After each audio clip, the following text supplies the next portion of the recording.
All right, welcome back to Science versus Conspiracy over coffee. I'm your co-host, Conspiracy. And I'm Science. And what a show we have today. Holy cow. One of my favorite subjects has just gone bazonkers. Let's stick with bazonkers. It's beyond nuts. It's beyond bonkers and it's beyond zonkers. It's bazonkers. It's bazonkers. Yeah, and for those of you who don't know what we're talking about, we'll leave links in the description, in the show notes, for videos and photos of everything that we've talked about today. But David Grusch, he has made massive headlines around the world and has blown the lid off of the UFO, UAP conspiracy like no one else. The truth is out there, Bob. But before we dive into that, we really should talk about this week's coffee, because we're just so wired on coffee and aliens. What coffee do we have today?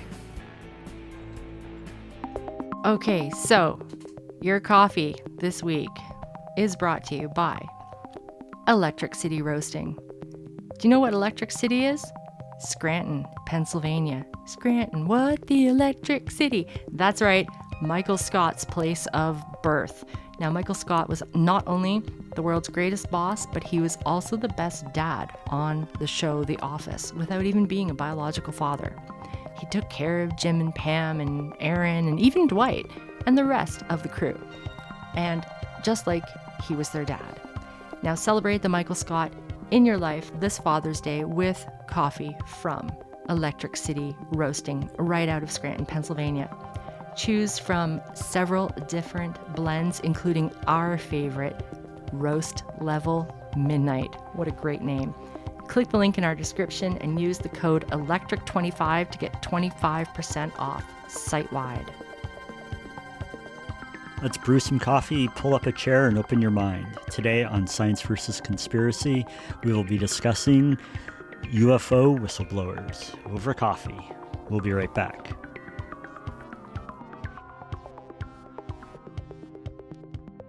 So, Bob, you have to tell me about this UFO UAP whistleblower, because you know what? I want to believe. You want to believe? I want to believe. I want to believe this guy. So it's David Grusch. David Grusch. Now, Grusch. With a U. Sorry, Grusch. Grusch. David Grusch. I'm sure his name will flow off the tongue because I think we're going to be talking about this guy for quite a while. Exactly. He's like the Edward Snowden of the UFO phenomenon. Yeah. This dude was a high-ranking U.S. intelligence officer, former Air Force, and formerly of AARO. It stands for the All-Domain Anomaly Resolution Office. Right, okay. All domain. All domain. So that means because what they're trying to say here is non-human. Right. Anomaly. Right, and I think that's what we have to be very careful and critical of the wording that he says, because he says non-human repeatedly, non-human craft. Yeah. And this is one of the things that I wrote down for my notes here, because I think. But wait, we're getting ahead of ourselves. Oh, sorry. Go ahead. We have to tell people. Yes. Just in case you have been living under a rock. I know. I'm just so excited that I'm jumping ahead here. Yeah. So go ahead. Well, just that. So this man who we've established his credentials, he's a former Air Force pilot and high-ranking official in the DoD as an intelligence officer in the Department of Defense, the United States, right? Mm-hmm.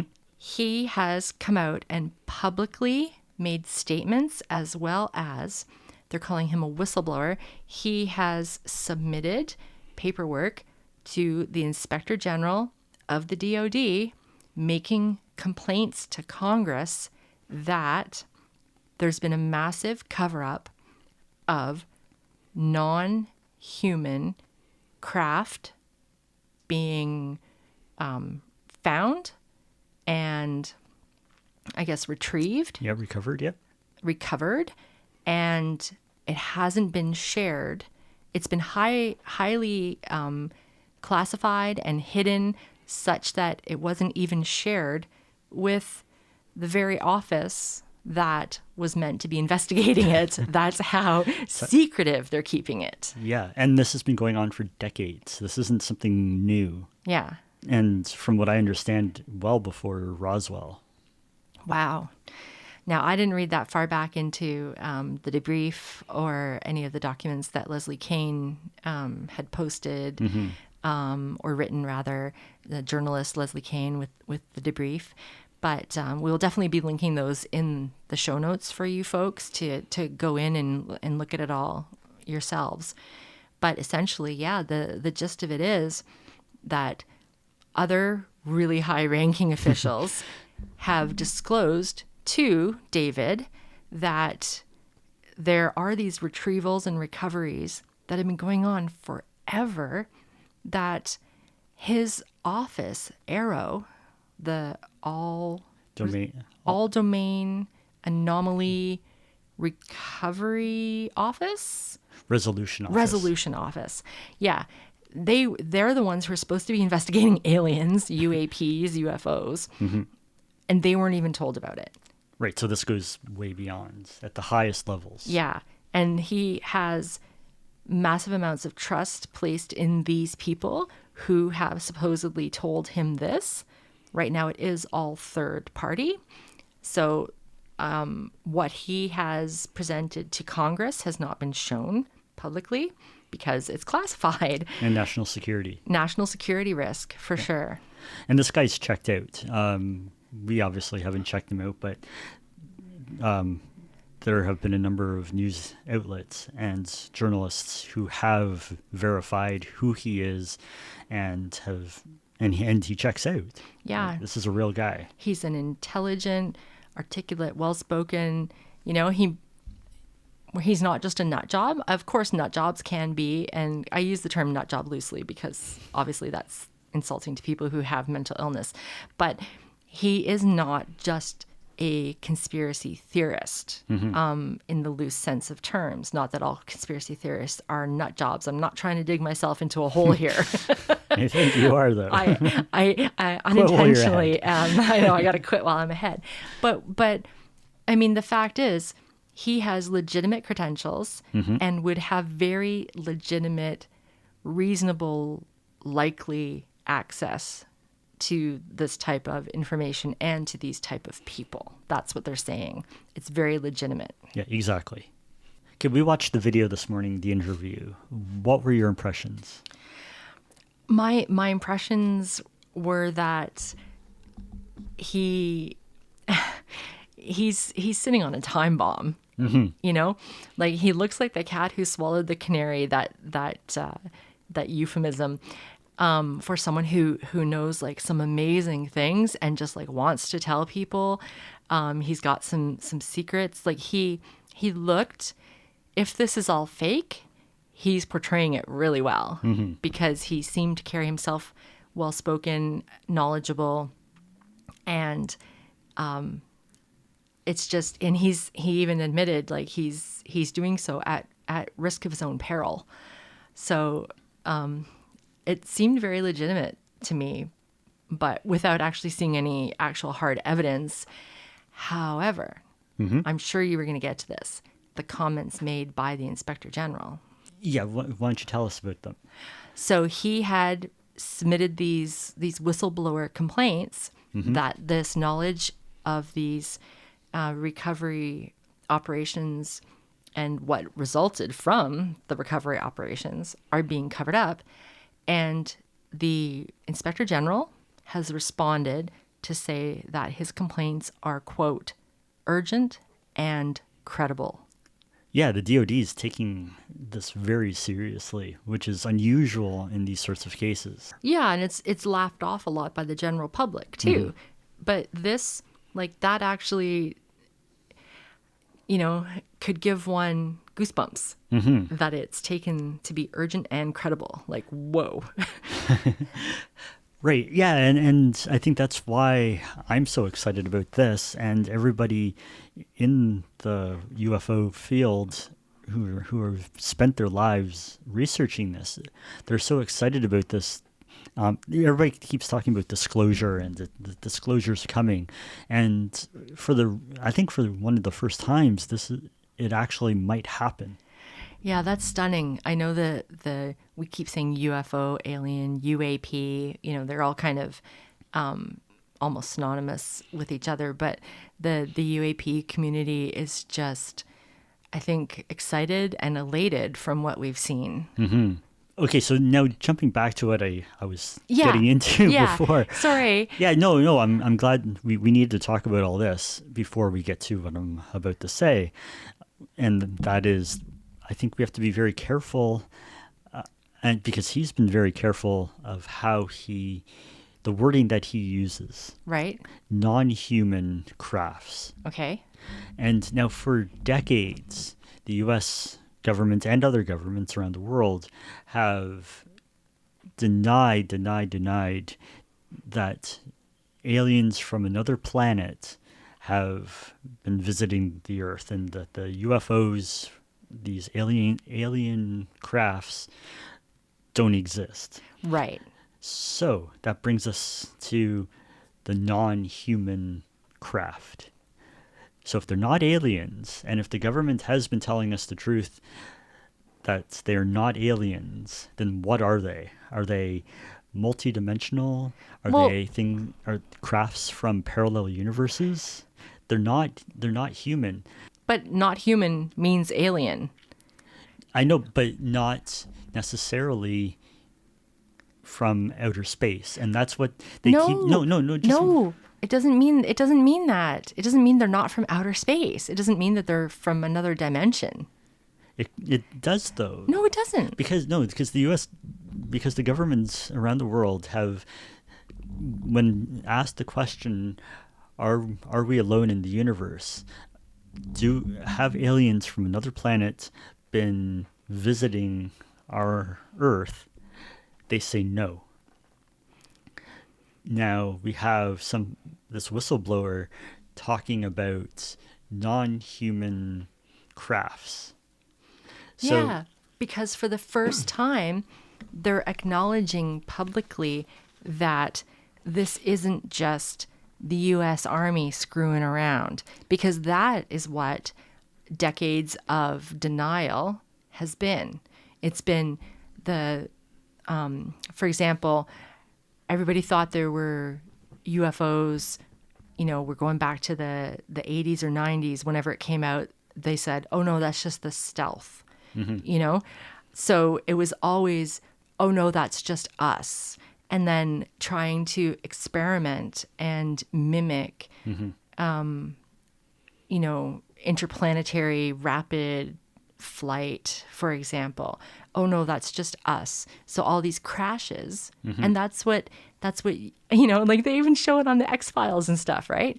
All these crashes, they've always said, no, it's just us. So now, for the first time, they're saying it's non-human. We are the only people who are human. There is life on other planets, but they are, by definition, not human. Right, but what if? And I'm sounding like the skeptic here. Because what if these crafts originated on Earth, but are non-human? Okay, I see where you're going with that. I think you were conflating something that is already an incredible potential life-changing. I mean, once this comes out, this will be life-changing for all of us. It will be. Because even for someone like you who has believed in, and myself as well, believed in extraterrestrials pretty much our whole lives, we've never had credible knowledge of it. That's, do you know what I mean? Like, you've never seen one yourself personally. Oh, I have. Well, okay. We'll come back to that. But, I think you're conflating what is already an amazing discovery and world-altering news, You're making it even more complicated than it needs to be. Like, it doesn't, this is already enough. It doesn't have to make it any more fantastic. It doesn't have to be any more incredible than it already is, Bob. I get what you're saying, and it is, if found to be true, then it will change not only our religious beliefs, our financial structure, our way of life. It'll settle the question once and for all that we're not alone in the universe. Exactly. But my biggest thing here is these beings travel light years from wherever they are to the Earth. How are they? Like, are they must be really bad drivers or something? Because if there's this many crashes and recovered vehicles from extraterrestrials, then I don't know. Like, well, okay, now I'm going to sound like the conspiracy theorist here. Yeah. This is really funny because we're flipping roles here. But why is that hard to believe? They could be shot down by any number of U.S. military. So they could be shot down by any number of U.S. military agencies. They really could be bad drivers. Maybe once they enter the Earth's atmosphere, it's not what they expected. Maybe, there's all kinds of reasons. Like, it it sounds kind of funny, but yeah, perhaps. Why not? Because we've been driving with cars on our planet forever, since Henry Ford, and there's still crashes all the time. Why? Bad drivers. Things happen, right? yeah, just if you're cutting across the cosmos. They didn't put the brakes on in They time. didn't put the brakes on. Maybe they were fighting behind the wheel, and Blurp wanted to drive and Bleep didn't want him to, and they were fighting over it. Who Asking knows? for directions. Yeah, exactly. Right? X-Files. There's so many great things that could come out of this, though, not just the jokes. Okay, so then there's this report from David Grusch. And then out of... Oh, wait. What? Are we going to still talk about Grusch, though? Oh, yeah, we'll come back to him. Oh, okay. In a half a second. Okay. Just because last night on Wednesday in Las Vegas, there was body cam footage of a craft falling from the sky from one of the police officers in the area, and followed up by a phone call from one of the local residents that something had crashed into their backyard, and when the family looked outside, they saw two figures that were 6 to 10 feet tall with ginormous eyes. Okay, so that was L.A., actually. L.A.? Yeah. I thought it was Las Vegas. Not Vegas. Oh, I just pulled it up and looked. Ah. It was L.A. It was L.A. And yeah, I know when you were first watching it and you told me the people said they're about 8 feet tall, right? So, saying 6 to 10, you're doing it a disservice, because anybody can be 6 feet tall, right? Right. We're already starting at a baseline of 8 here. Like, so, I mean, but what the video wasn't clear on what it showed, though, was it? No, when the officer went into the backyard of the home, they blocked it out because they cited private property, and they blocked out everything that was in the backyard. Convenient, but... Yeah. So is it because it's private property, or is it because they're not ready to release it yet? What do you think? Do you think this is credible? On its own, yes. Timing's a little suspicious. Yeah, that's what I was thinking too. Yeah. Because the news, the whistleblower news with David Grusch was at the beginning of the week, and then this was just last night. Yeah. Yeah. So to me, this sounds like a cover-up in progress. What do you mean?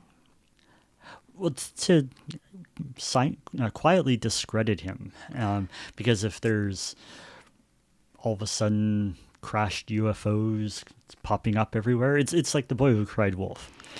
Oh. They said they keep talking about crashes and aliens, and people are going to tune out eventually. And even if one of those cases turns out to be credible, the rest, they're going to get lumped in with the rest of the crazies. Well, that's funny because when you said that, and immediately when you said that this was, the timing was too coincidental, I thought of copycats, right? Like those crazies that you're mentioning.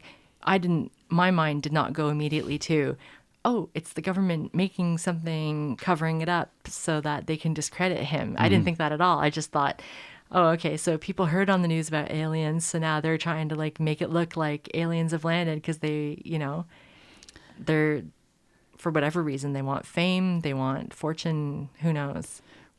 Exactly. And or maybe this is just mass hysteria. Right. So that kind of brings me to this other point.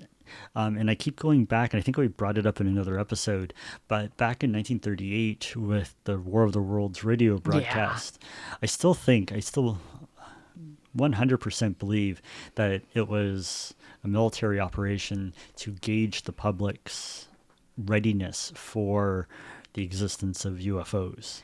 And it incited mass panic. Yeah. There was mass hysteria.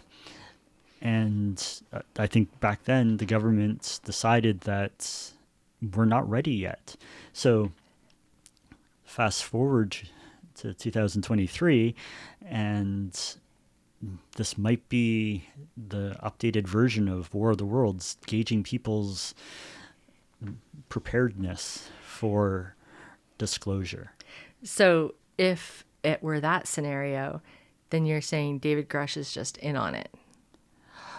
You got to question it. And even like Bob Lazar made headlines back in the early 90s, late 80s, early 90s with his accounts of working at Area 51 and his work on back engineering UFOs. You got to take all these credible accounts with a grain of salt, I think, because we just don't know. But one thing that they did say on the NewsNation report was that so far nothing has come out to discredit David at all. And usually there's things that pop out of the woodwork. As soon as somebody hits massive headlines, somebody comes out somewhere to say, I knew this guy in high school and he had a couple screws loose. Or, this guy's been telling fanciful tales his whole life.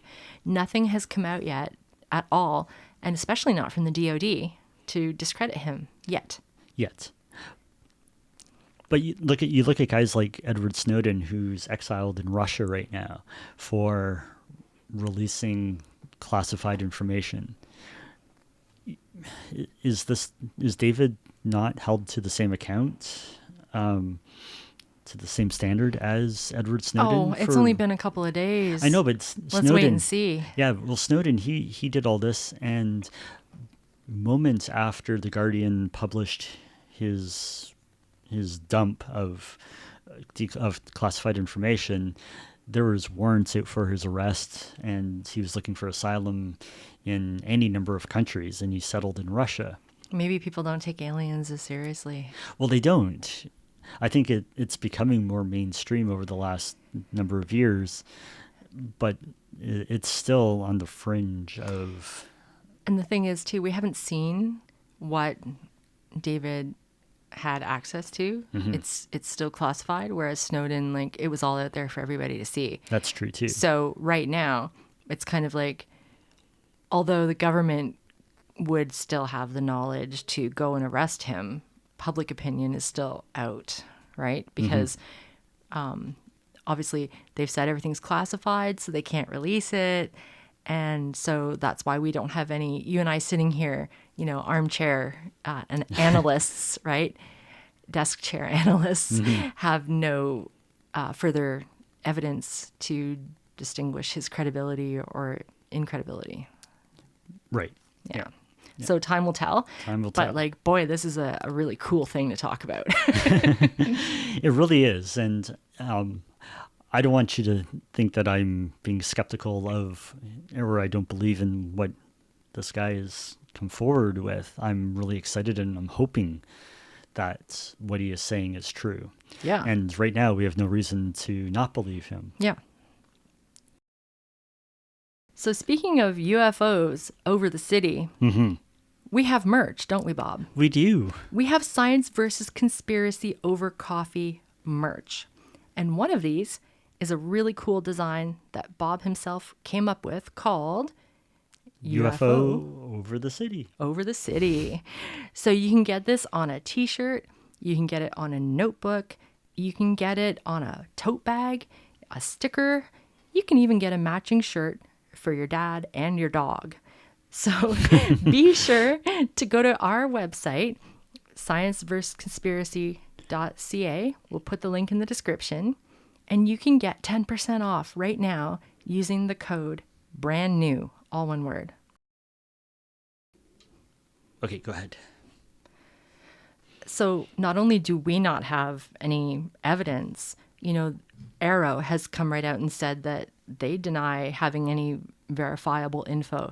I don't want people to take that as meaning it doesn't exist, though, because that's exactly what Grusch is saying. Of course, Arrow does not have verifiable info, and that's why he's blowing the whistle, because the very office that's supposed to be investigating these things has had it withheld from them. So they also can't confirm or deny because supposedly no one's been sharing it with them.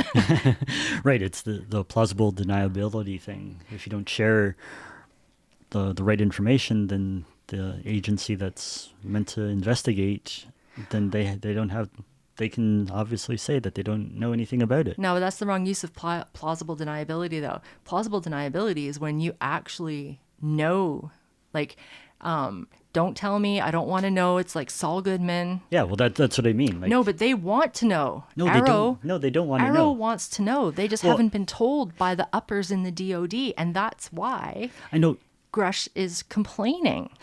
They want to know. That's why the office is there. Officially and for public facing, yes, that's why it's there.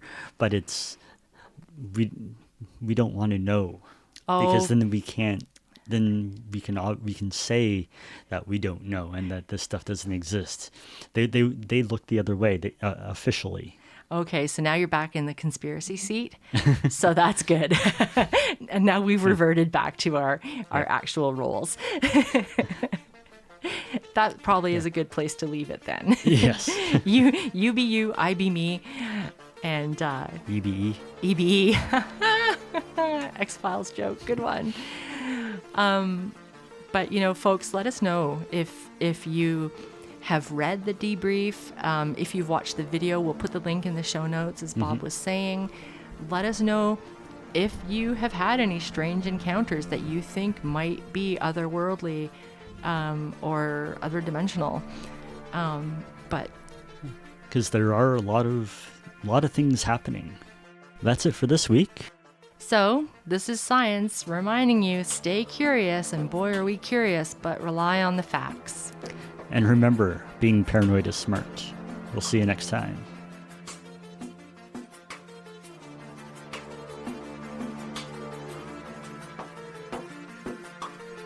This episode of Science vs. Conspiracy over Coffee was produced by Story Monkey Productions.